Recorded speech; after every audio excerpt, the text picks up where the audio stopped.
আবারও অশান্তির আগুনে জ্বলছে মধ্যপ্রাচ্য। দীর্ঘদিন ধরে চলমান উত্তেজনা এবার ভয়ঙ্কর রূপ নিয়ে হাজির হয়েছে বিশ্ববাসীর সামনে। কেবল কূটনৈতিক বাক্য বিনিময় কিংবা মৌখিক হুমকি ধামকির গণ্ডি পেরিয়ে এবার পরিস্থিতি সরাসরি সামরিক সংঘর্ষে রূপান্তরিত হয়েছে। যখন পুরো মুসলিম বিশ্ব ঈদের আনন্দে মশগুল ছিল, ঠিক সেই মুহূর্তে মধ্যপ্রাচ্যের আকাশে বিস্ফোরণের আওয়াজে কেঁপে উঠেছে কুয়েতের মাটি। ইরানের বিপ্লবী গার্ড বাহিনীর ক্ষেপণাস্ত্র হামলায় সম্পূর্ণভাবে বিধ্বস্ত হয়েছে কুয়েতে অবস্থিত একটি মার্কিন সামরিক ঘাঁটি। এই ঘটনার পর থেকেই পুরো অঞ্চল জুড়ে এক অজানা আতঙ্ক ছড়িয়ে পড়েছে। কেউ জানে না পরবর্তী আঘাত কোথায় আসবে আর কখন এই অঞ্চলকে পূর্ণাঙ্গ যুদ্ধের দিকে ঠেলে দেবে। ইরানের আধা সরকারি বার্তা সংস্থা তাসনিম নিউজ যে তথ্য প্রকাশ করেছে তা শুনে শিউরে উঠতে হয়। ইরানের দক্ষিণাঞ্চলে কৌশলগত বন্দরনগরী বন্দর আব্বাসের বিমানবন্দরে মার্কিন হামলার মাত্র কয়েক ঘন্টা পরে এই প্রতিশোধমূলক আঘাত হানা হয়েছে। স্থানীয় সময় ভোর 4:50 যখন কুয়েতের মানুষ ঘুমে আচ্ছন্ন, তখনই অন্ধকার আকাশ চিরে ছুটে এসেছে ইরানের অত্যাধুনিক ক্ষেপণাস্ত্র। সেই মুহূর্তে কুয়েতে অবস্থিত মার্কিন সামরিক ঘাঁটির নিরাপত্তা বেষ্টনী কোনো কাজেই আসেনি। ইরানের আইআরজিসি বাহিনীর এই আক্রমণ এতটাই নিখুঁত এবং বিধ্বংসী ছিল যে মার্কিন ঘাঁটিটি কার্যত মাটির সঙ্গে মিশে গেছে বলে প্রাথমিক খবরে জানা গেছে। ইসলামিক রেভলিউশনারি গার্ড কর্পস তাদের প্রকাশিত এক কঠোর বিবৃতিতে যা বলেছে তা পুরো বিশ্বকে নতুন করে ভাবিয়ে তুলেছে। তারা এই হামলাকে শত্রুর জন্য একটি চূড়ান্ত সতর্কবার্তা হিসেবে উল্লেখ করেছে। বিবৃতিতে স্পষ্ট ভাষায় জানিয়ে দেওয়া হয়েছে যে এখন থেকে আমেরিকার যে কোনো ধরনের আগ্রাসন বিনা জবাবে থেকে যাবে না। কথায় কথায় বিভিন্ন দেশে হামলা চালানোর যে মার্কিন অভ্যাস তার দিন শেষ হয়ে এসেছে বলে দাবি করেছে ইরান। আরও ভয়ানক বিষয় হলো, ইরানি বাহিনী সরাসরি হুমকি দিয়েছে যে ভবিষ্যতে এমন কোনো ঘটনা ঘটলে আরও বেশি বিধ্বংসী এবং সুনির্দিষ্ট পাল্টা আঘাত হানা হবে। এই বিবৃতি থেকে পরিষ্কার বোঝা যাচ্ছে তেহরান এবার মোটেও পিছু হটার মনোভাবে নেই।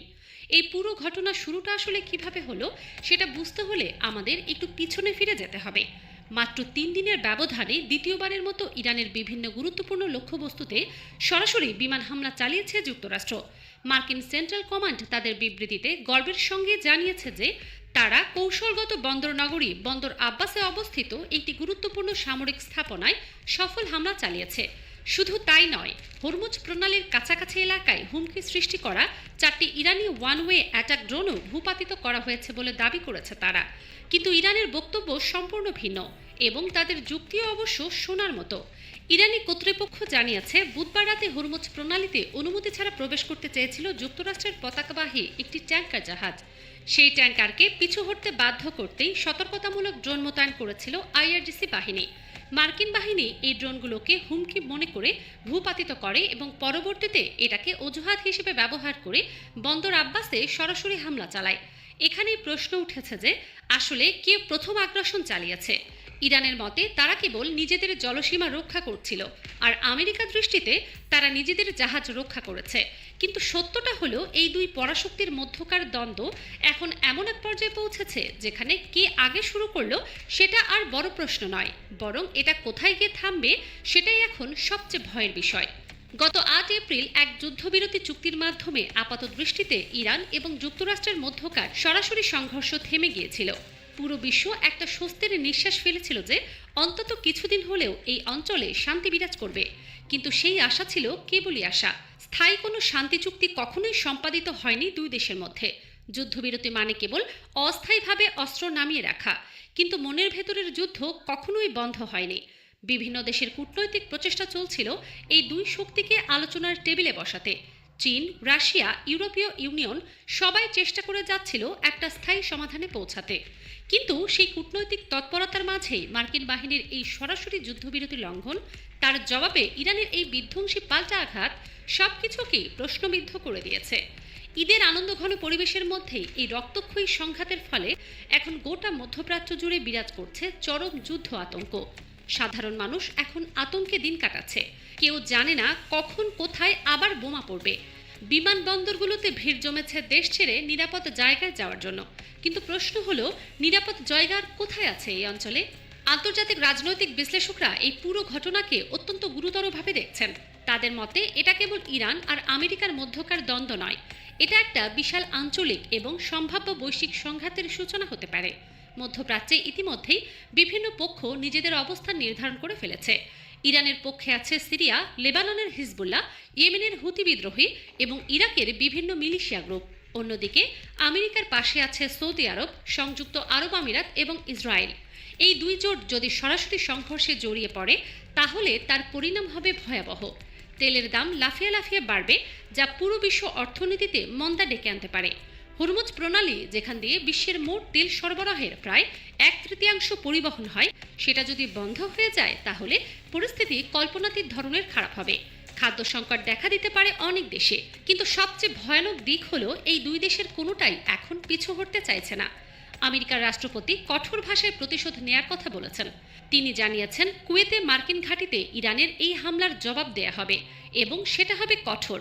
পেন্টাগন থেকে জানানো হয়েছে বিভিন্ন যুদ্ধ জাহাজ এবং বিমানবাহী রণতরী এই অঞ্চলের দিকে পাঠানো হচ্ছে। অন্যদিকে ইরানও পিছপা হবার কোনো লক্ষণ দেখাচ্ছে না। তাদের সর্বোচ্চ নেতা সরাসরি জনগণের উদ্দেশ্যে ভাষণ দিয়ে বলেছেন যে ইরান কখনোই আমেরিকার সাম্রাজ্যবাদের কাছে মাথা নত করবে না। তিনি জানিয়েছেন দেশ রক্ষার জন্য যা যা করা দরকার তার সবকিছু করতে তারা প্রস্তুত। এই মুহূর্তে পুরো পরিস্থিতিটা এমন একটা জায়গায় দাঁড়িয়ে আছে যেখান থেকে যে কোনো দিকে যাওয়া সম্ভব। একদিকে আছে পূর্ণাঙ্গ যুদ্ধের সম্ভাবনা, যা হাজার হাজার মানুষের প্রাণহানি ঘটাবে এবং অঞ্চলকে ধ্বংসস্তূপে পরিণত করবে।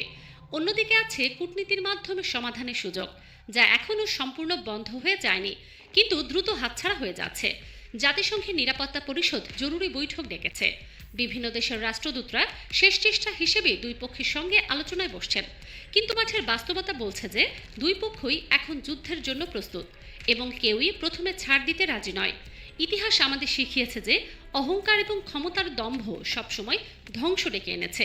প্রথম এবং দ্বিতীয় বিশ্বযুদ্ধের ভয়াবহতা আমরা দেখেছি, কিন্তু মনে হচ্ছে মানুষ ইতিহাস থেকে কিছুই শেখেনি, আবারও একই ভুল পথে হাঁটছে।